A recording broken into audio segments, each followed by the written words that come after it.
Big boss winner గురించి anchor Reshmi తన అభిప్రాయాన్ని తెలిపింది. తెలుగు సీజన్ 2 సీజన్ 1 కంటే ఒక రకంగా బాగా పాపులర్ అయిందని చెప్పాలి. దీనికి కారణం ఒక వ్యక్తి పేరట ఆర్మీ తయారవడం. ఈ ఆర్మీ బాగా పాపులర్ అవ్వడం. బిగ్ బాస్ కంటెస్టెంట్ కౌశల్ పేరు మీద ఆర్మీ తయారైంది. సామాజిక మాధ్యమాలన్నిట్లో ఖాతాను ఓపెన్ చేసి ప్రభంజనంలా విస్తరిస్తుంది. వ్యక్తి ఆరాధన ఈ రేంజ్లో ఉండటం ఇదే మొదటిసారని చెప్పాలి. అయితే బిగ్ బాస్ విషయమై తాజాగా యాంకర్ రేష్మి ఓ యూట్యూబ్ ఛానల్ ఇంటర్వ్యూలో మాట్లాడారు. బిగ్ బాస్ విన్నర్ కౌశలేనని, అతను కాకుండా వేరే ఎవరైనా ధర్నాలు జరుగుతాయని తెలిపింది.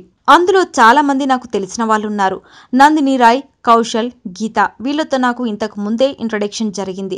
గీత నాకు చాలా క్లోజ్ ఫ్రెండ్. ఫీడ్స్లో కానీ కొన్నిట్లో చూస్తూ ఉంటాం కాబట్టి బిగ్ బాస్ గురించి తెలుస్తూ ఉంటుంది. కానీ నేను ఫాలో అవ్వను.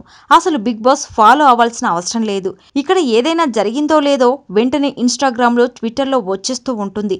వెంటనే అప్డేట్స్ వస్తూనే ఉంటాయి. మన డీలో కూడా ఈరోజు విన్నింగ్ అయింది. ఎపిసోడ్ టెలికాస్ట్ కాకముందే విన్నర్ ఎవరో తెలిసిపోయింది. కౌశల్ ఆర్మీని ట్విట్టర్లో చూస్తుంటా. ఇప్పుడు చూసినంత వరకు వన్ సైడ్గా అయిపోయింది గేమ్. కౌశల్ విన్ అవుతాడని అనిపిస్తుంది. కౌశల్ ఆర్మీని చూస్తుంటాం. కౌశల్ ఆర్మీ చాలా స్ట్రాంగ్. చాలా ఫీడ్స్, పోస్ట్స్, వీడియోస్ చేసి పెట్టడం చూస్తుంటే వన్ సైడ్గా అనిపిస్తుంది గేమ్ మొత్తం. కౌశల్ ఒకవేళ గెలవకపోతే ధర్నాలు అయిపోతాయని చెప్పుకొచ్చింది రేష్మి.